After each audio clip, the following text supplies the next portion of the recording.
You are listening to the Horse Radio Network, part of the Equine Network family. This is episode 773 of the Dressage Radio Show on the Horse Radio Network, brought to you by Kentucky Performance Products. The Dressage Radio Show is the official podcast of the United States Dressage Federation. On today's show, we're joined by Patti Becker of Fireside Fit to discuss her rider fitness. Next, Rebecca Rigdon joins us, and we hear all about her World Breeding Championships in Verden, Germany, and her fundraiser to get there.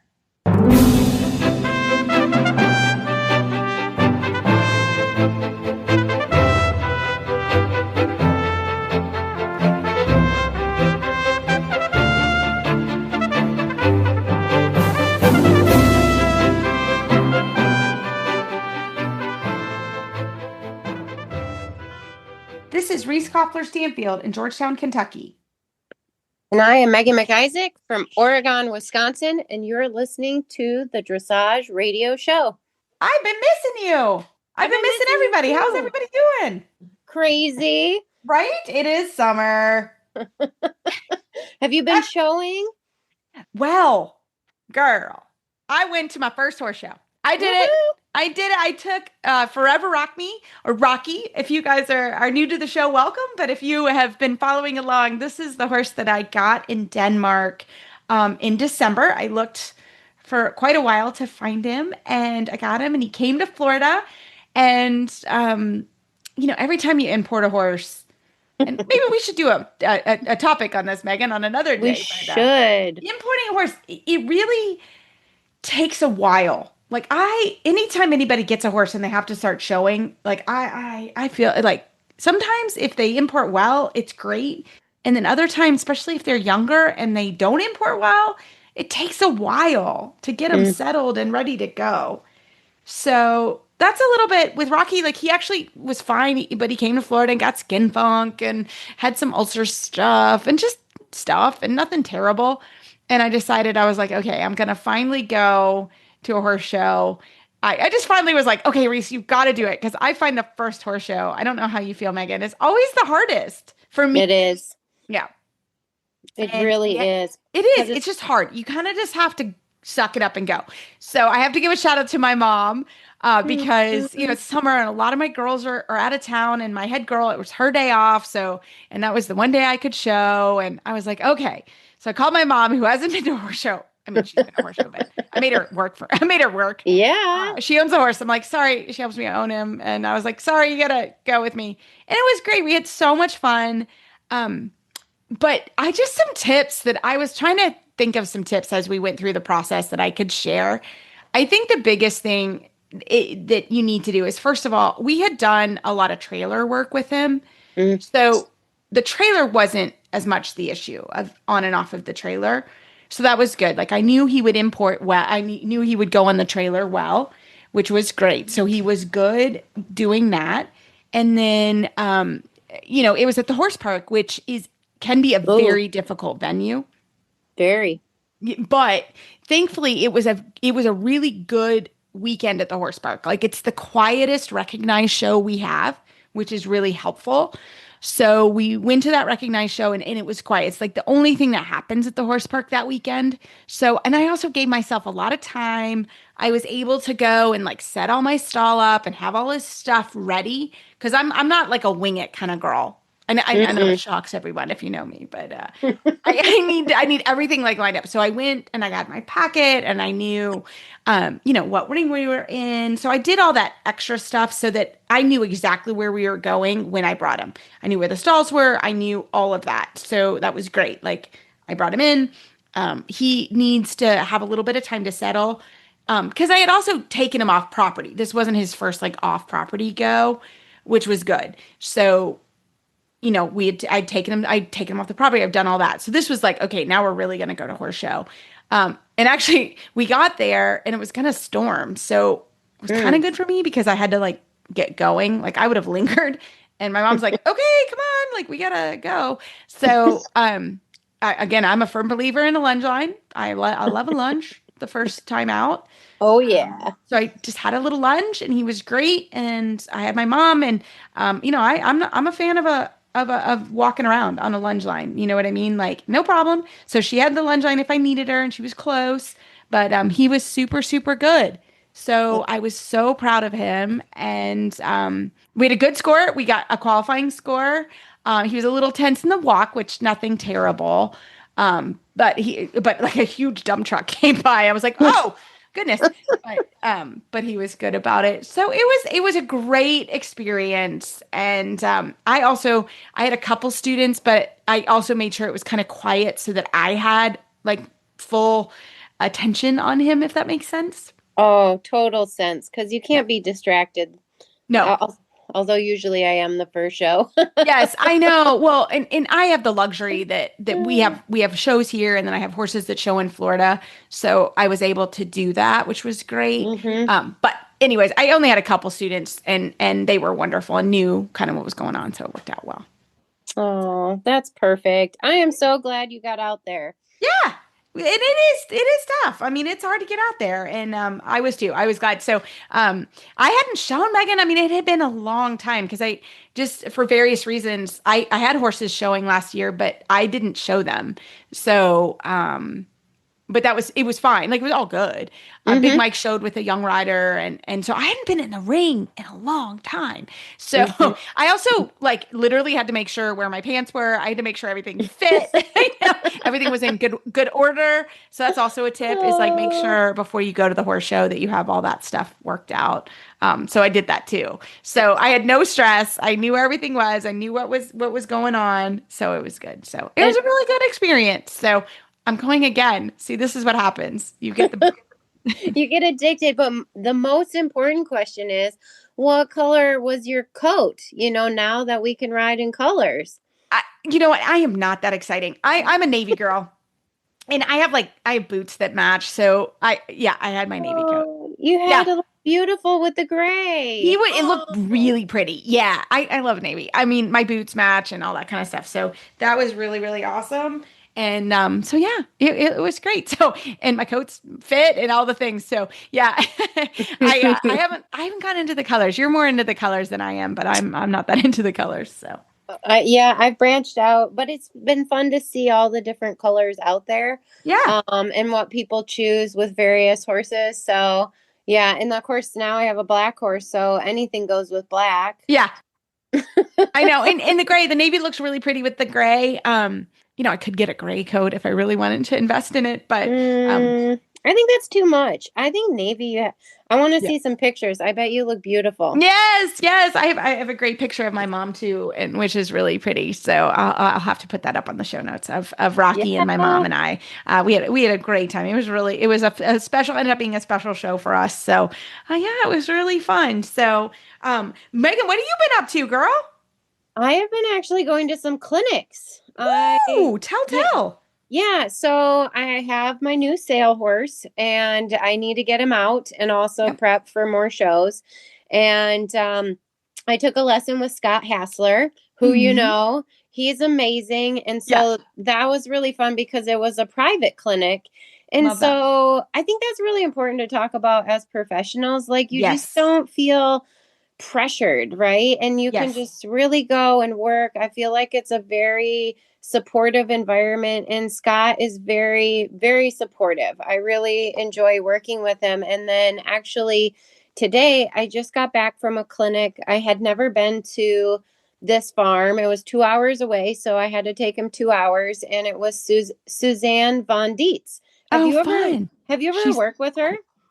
She's really cool. Yeah. She is cool. A lot of body work. Yes.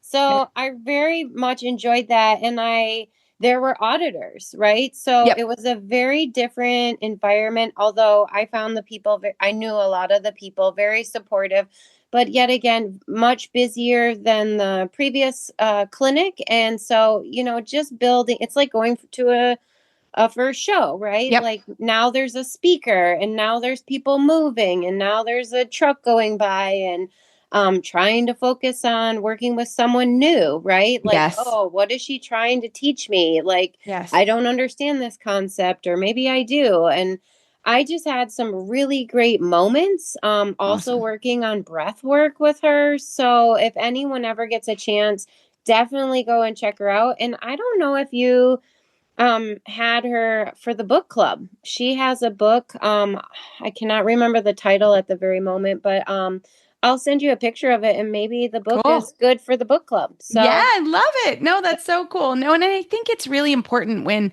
I think when instructors go, like we have our team, and Scott, is my personal coach, but I know you've worked with Scott a lot too. And so it is a little bit like going to a friendly environment, but I think that's really important of clinics. There are times that it's nice to have them not open to the public. And I don't think anybody should take offense to that. It's just, especially with professional riders, there's a level of, you can just get into things that maybe somebody wouldn't necessarily, not that it's, again, you're not hiding anything. That's not what we're saying. Right. It's just when there are people watching professional riders, there's some level of like, oh my gosh, there's somebody going to be worried that I'm learning something or learning new. And when you go to a clinic, that's what you're doing. And you want to work with my coach. Usually when Scott comes to my farm, it's also very private because I want to work with my coach. It's kind of like working out. I don't really want to work out in a group because I'd be self-conscious about working out. I just want to work out with my coach. And I know that they're not going to make fun of me, but it's the same kind of mindset, right? The focus. The focus you focus a little bit better. You can work on some problems that, maybe you don't want the general public to know you have trouble with a change or whatever. Yeah. And we don't always have a lot of opportunities for training. So I think that's important with coaches, and allowing people to not think that it's anything's wrong. It's just people are able to coach. Like you said, going to learn something new with a new instructor, with a new horse, for anybody that's intimidating. So I think that's important to know and respect when somebody does have a closed clinic. It's just because people want the privacy to work on some things, and especially as professional riders. So I love it. I totally respect either way. And mostly now when I have clinics, they're pretty private. But I appreciate when somebody does that too. Me too. But it was a really great experience. Awesome. Definitely confidence building. Yeah. And I did learn how to breathe better. So thank you. Yes. Oh my gosh, that's fantastic. And I've seen a couple lectures with her, and same thing. Like she's amazing. So she's sometimes hard to get. She lives in Israel, doesn't she? Yeah, and she's only coming to the United States for 3 tours. Right. And so she's also in very much high demand. So hard to get in. So again, and I had wanted her to come to my farm like 10 years ago for a clinic. Yeah. And I just could never get her. So Yeah.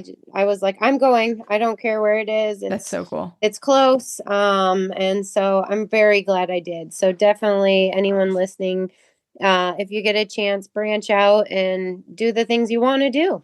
Yes, I love it so much. This is so cool. Well, we have a great show. We're going to get into it now. We're going to have a quick break from Kentucky Performance Products, and we're going to come back with Patricia Becker, and she's going to talk about her Fireside fitness, and I think everyone's going to enjoy. Summer Games electrolytes. When your horse loses significant amounts of electrolytes and fluid as he sweats, problems such as dehydration, muscle cramping, fatigue, tying up, and colic may occur. Even in mild forms, these conditions can be a negative impact on your horse's ability to perform and recover after exercise. Research shows that electrolytes can help regulate nerve and muscle function and maintain healthy fluid balance. Summer Games Electrolytes is formulated to replenish electrolytes and trace minerals that are lost when your horse sweats, regardless of the season. It also stimulates the thirst response, so he or she continues to drink and stay properly hydrated. For more information, visit kppusa.com or call 859-873-2974. Feed and supplements, you bet. Vaccines and dewormers, got them. Halters and helmets, in stock. Prescription medications, yep, and approved by your veterinarian. Your horse's favorite treats and toys? Of course. All these and more ship straight to your barn, fast and free for orders over $49. You can always count on Chewy to keep your barn stocked and your horse happy. Start shopping today at chewy.com/equine. Well, tonight we are so excited to have Patti Becker. She's an international dressage rider and trainer, and we've been friends a long time. Patti, welcome to the show. Thank you so much. Oh my gosh. Well, I've been watching on Facebook what you've been up to along with riding because you're an amazing rider as well. But tell us a little bit about yourself and what you've started. So I'm a long time dressage rider. I've been competing at the international level for, 25, 30 years, something like that now. And I have always been involved in some sort of physical fitness or been in the gym a little bit here or there. And but about 10 years ago, I really started noticing some of my body starting to break down a little bit, and that I needed some support, some strength support to help maintain my body if I wanted to continue riding at the level that I was competing at and training at. So I started working with a really great strength coach, and it just opened my eyes to how much fitness can improve your riding, help your horses, and, try to help you stay comfortable and increase your longevity in the sport. So I have a question. How did you find that it helped your riding? Because I was always on the thought of like, wow, I've ridden 7 horses today. Why do I need to work out, Patti? That's a great question. And riding 7 horses does keep you fit to a certain extent. Mm-hmm. But in the same way that repetitive cardio actually can break down your body, you see a lot of people that run or do really repetitive steady state cardio work. They eventually will end up with breakdown in their body. And because it's a lot of repetitive motion, and that's actually a lot of what we do. It's very repetitive, right? Sitting in the saddle, walk, trot, and canter, same position. It's also structurally taxing on our bodies, right? On our joints and tendons and ligaments. And so to be a better rider, I feel like you have to be in less pain or less discomfort, because that can happen from riding. And, we have overuse in the joints, and the back gets stiff, or the hips get stiff, or the shoulders get tight. And by counteracting it with strength training, we actually make the muscles stronger, and they support our skeleton better. It allows us to sit in the saddle better and improve our communication with the horse. Yeah, that makes total sense. And I'm listening intently too, because, over the last few years in my 40s, I can feel this. And I think we all have to spend more time and attention to our bodies. And myself, I have the most trouble with my hips. And I actually see that now with a lot of my riders. Is that pretty common for riders?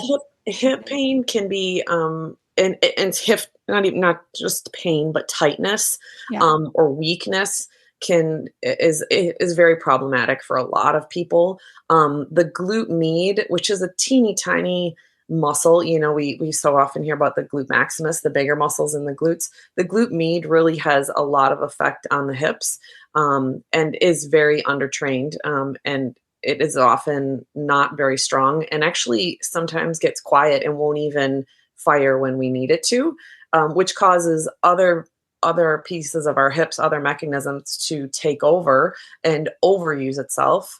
And then that's when you get pulling and you get tightness in the hips that doesn't allow us to move with the horse the way we would like to. Mm-hmm. And how often do you work out in a week? Strength train, that is. 4 days a week for about an hour.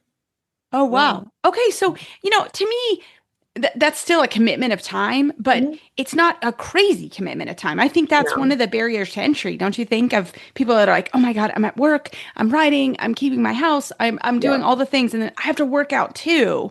Yeah. Can you kind of talk about that as well? Because that's, I think, huge for a lot of people.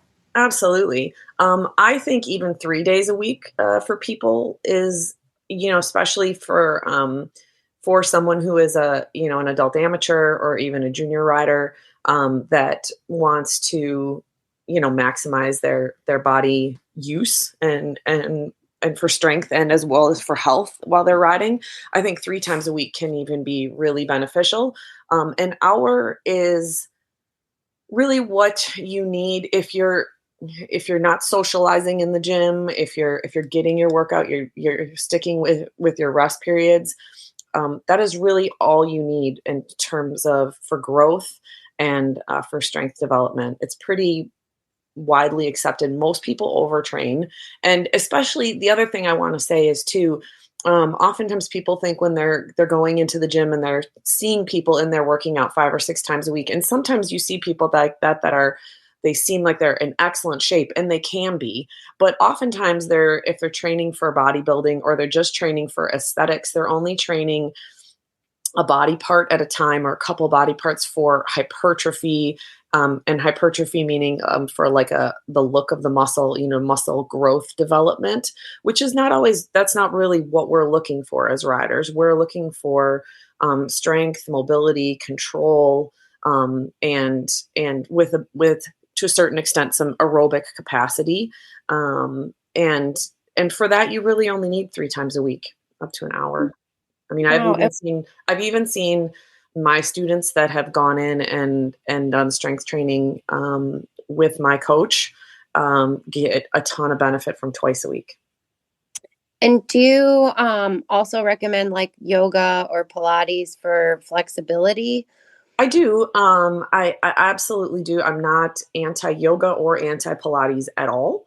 Mm-hmm. I do think this is just a personal preference. Obviously, yoga is a little bit different than Pilates.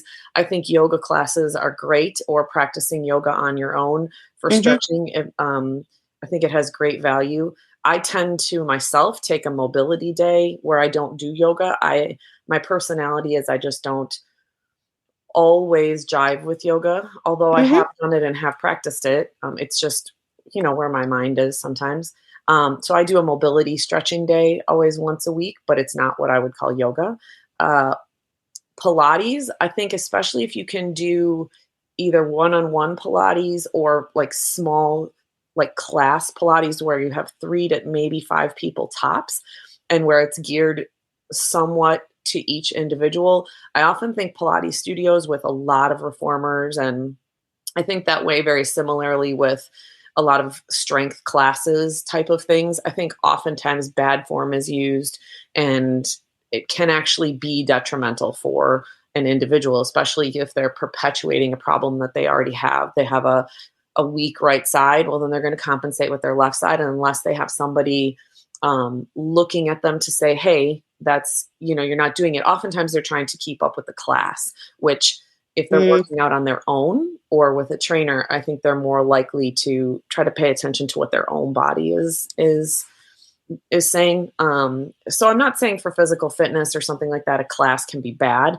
but I think if you're really trying to do something to improve your riding and improve your structural, like the evenness of your body, and not just an aerobic fitness or like toned, so you feel good about your body, which is all good as well. We're talking about specifically for riding. I feel like that's the better way to go in terms of Pilates.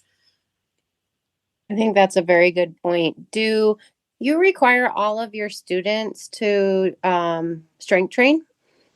I don't require it. I encourage it. Mm-hmm.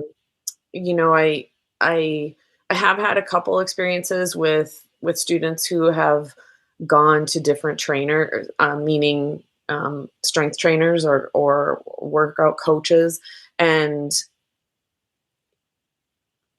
sometimes the coaches aren't actually all that great.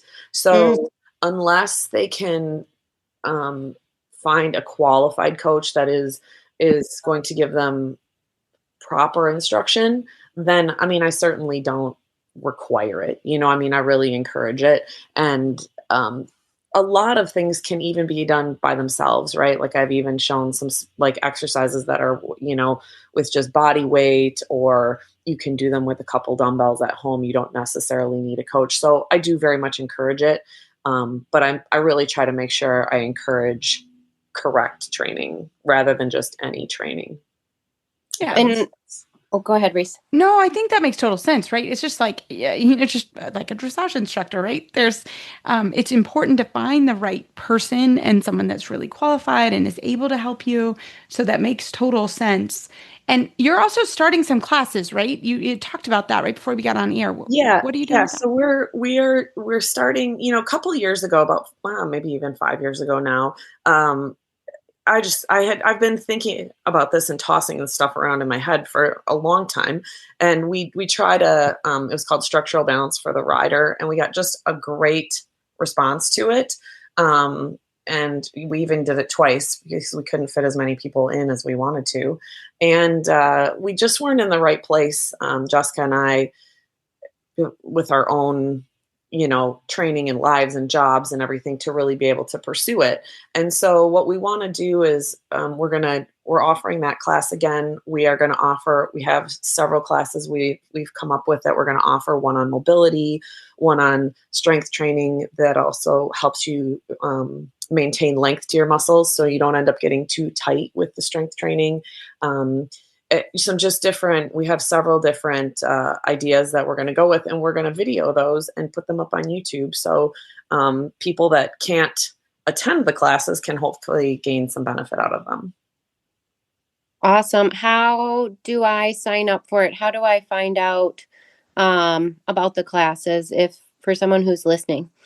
So if you can follow my Facebook or my Instagram page, we've been putting them up on that, as well as the Fireside Farm page.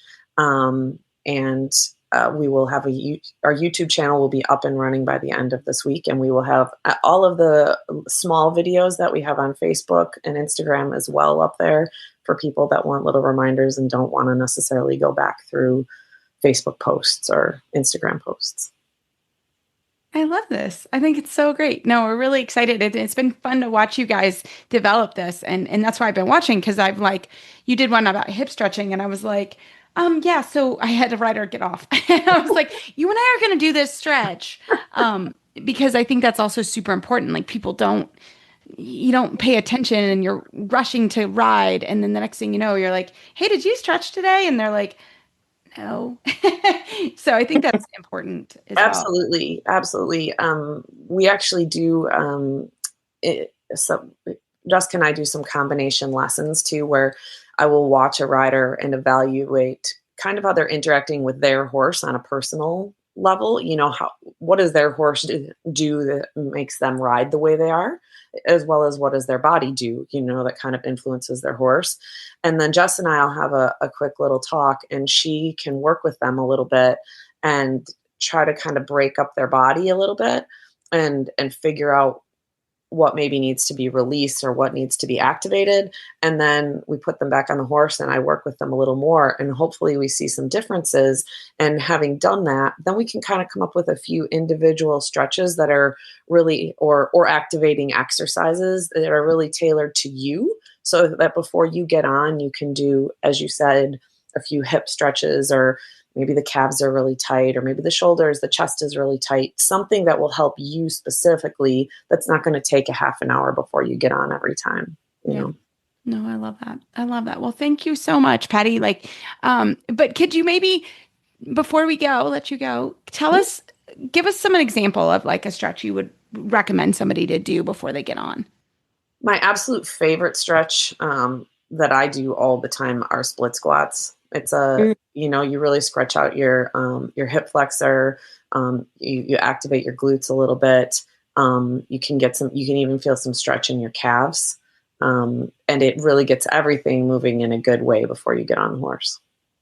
I love it. Well, that's fantastic. Well, Patti, thank you so much. Tell us again how we can find you online. Just follow me on Facebook at Patricia Becker, or pbeck74 on Instagram, or Fireside Farm. Awesome. I love it. Well, thank you so much. Thank you so much for having me, you guys. It was great talking to you. Recharge your training program with Equestrian Plus. Equestrian Plus brings together the top riders, trainers, and professionals onto one video platform. Watch over 5,000 how-to training videos, clinic and event footage, exclusive training sessions, and more, featuring top experts including 5-time dressage Olympian Stefan Peters, International Grand Prix dressage competitor Anna Buffini, Olympic dressage team bronze medalist Laura Graves, and many more. Join Equestrian Plus now and use promo code HRN15 for 15% off your first month. Visit equestrianplus.com to subscribe. Well, now I hope everyone enjoys our discussion with Rebecca Rigdon. Well, tonight we have an extra special treat. I have been trying to get our friend Rebecca Rigdon on for years. She's an international rider, dressage rider, competitor, and she is going to the World Breeding Championships in Verden, Germany on Stay Cool in a couple months. Rebecca, welcome to the show. Thank you for having me. I'm so we've been glad laughing because we've been trying to do this for years, and I am so excited. We got you because you're heading to the World Breeding Championships, and we want to hear all about Stay Cool. First of all, though, can you tell us a little bit about yourself?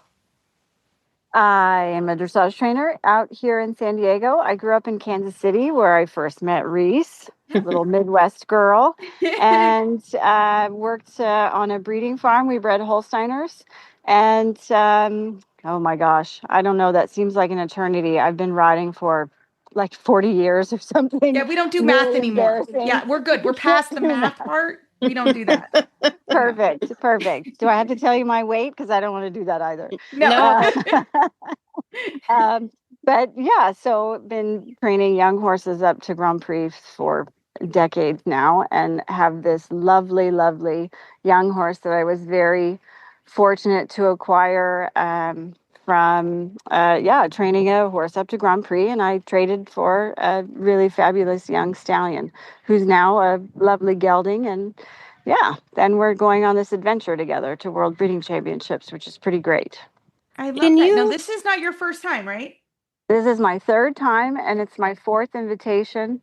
My first invitation was with a mare, a Dutch mare that was just not confident enough and not ready. She would have just melted. It would not have been the right thing to do for her. So I didn't do it then, but this is my third time in a row, actually. And I think that I'm the first American to do that. So I think I'm pretty excited about it. So hopefully it doesn't go south because I have a 5-year-old, but he's pretty great. So you're the bravest girl ever. Just saying, like, you're amazing. That's why I love talking to you.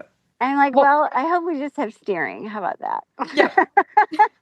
Yeah. Well, massive congratulations to you. Can you tell us, for anyone who's not listening, what are the World Breeding Championships and what is it like to compete at them? It is, so the way that I think about it is it's like a yearly Olympics for the top young horses in the world.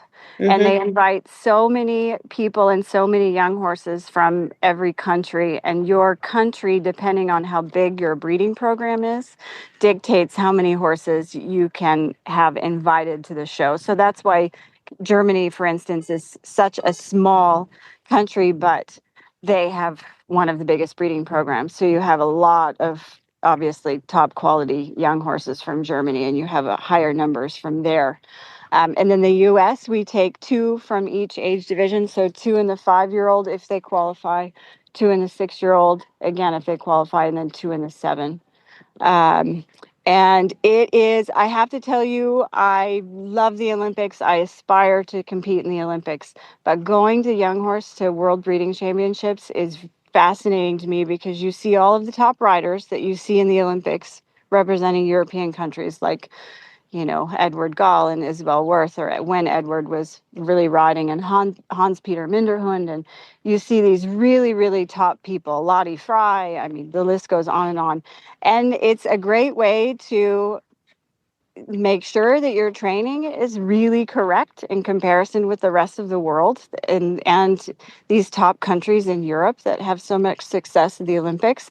But you're really seeing, if you sit down and really put pen to paper, you're really seeing the future Olympic horses getting their start, and the riding is spectacular because they are also young horses and they can be a bit unpredictable.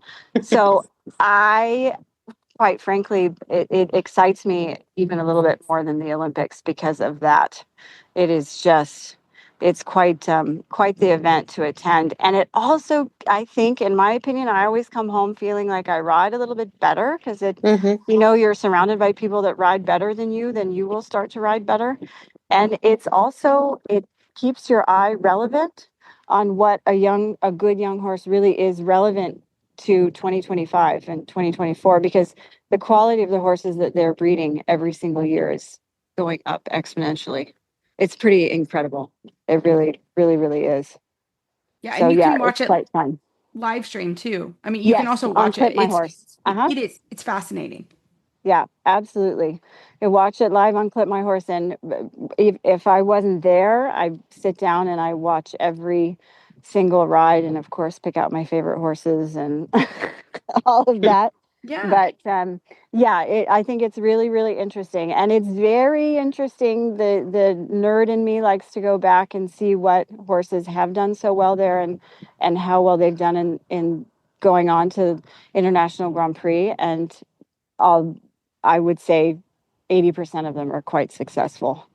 Yeah, So that's that's really fun to see. That's incredible. That is great. So tell us kind of the timeline, because you're in California. Like, it's a big trip for your baby horse. It is.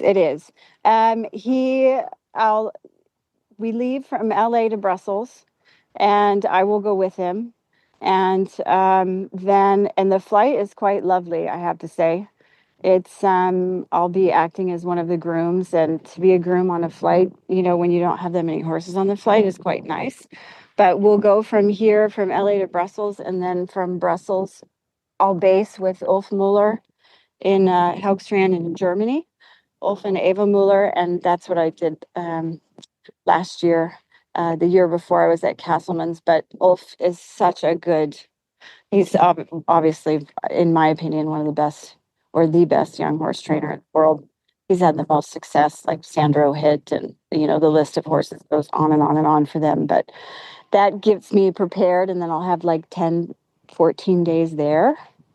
I think it might actually be just under 2 weeks there, and then we go to the show. So yeah, and the good thing is that it feels easier this year because I already have everything. Like, I know what I need to plan out, and when, and how soon, and all of that. So yeah, you know what to expect. Exactly. And you're doing a little fundraising. Can you tell us about that? I am doing a little fundraising. One of my clients, she was like, "Oh my goodness, this is going to make all the ladies' ovaries sing."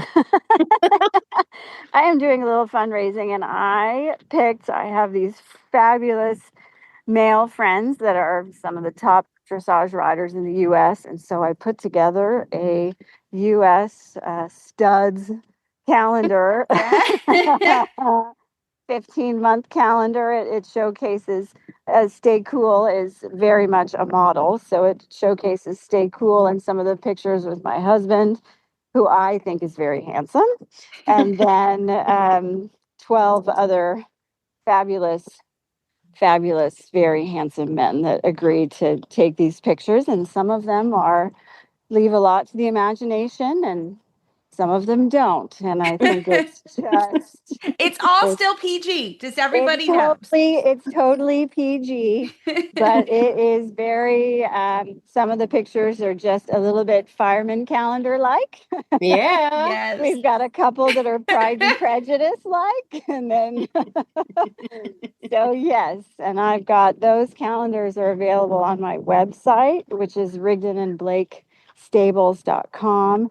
And there's an easy link. You can also go to my social media. There's a link there. And yeah, that helps because I own half of Stay Cool, and the expenses are quite high. Oh, I can't. Yeah, I mean, I can imagine. I'm itchy. I start itching. I'm like, oh, let's help her sell calendars. No, I mean, it's a huge undertaking. And are there any other American horses going this year? Yes, we have Caroline Rothman going with her 6-year-old. And then Hope Cooper also has another 6-year-old. Hers is a 6-year-old Shermer, and then Caroline's is a 6-year-old Secret Stallion as well. No, we don't have another 5-year-old, and we don't have any other 7-year-olds. The qualifying process is quite rigorous and quite hard and difficult. And so for good reason, Christine Trowrig is our U.S. coach and our young horse coach. And, we want to be represented. We don't want anyone overfaced, let's say that way, when we get over there. And so she has made, and along with Youssef, the qualifications are quite tough, but rightfully so. And I think it's a really, Hope and Caroline, they've got really super horses and have done quite well. So I think they've got a good team.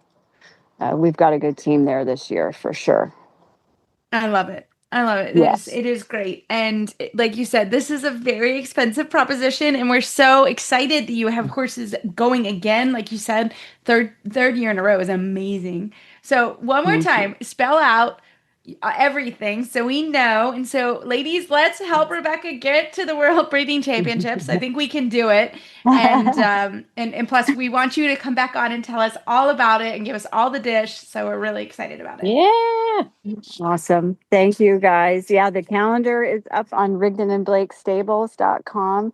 And they can also get it via my Facebook page, which is just Rebecca Rigdon-Blake.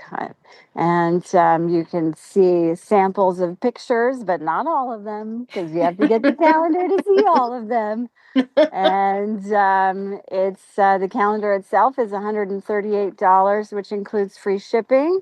And that all just goes towards helping me stay cool over there and representing the United States. So I'm super excited. Well, again, congratulations. We're going to be cheering you on, and we want to help you in every way we can. So again, thanks for representing the U.S. and doing all the hard work, but we're cheering you on. So congratulations again.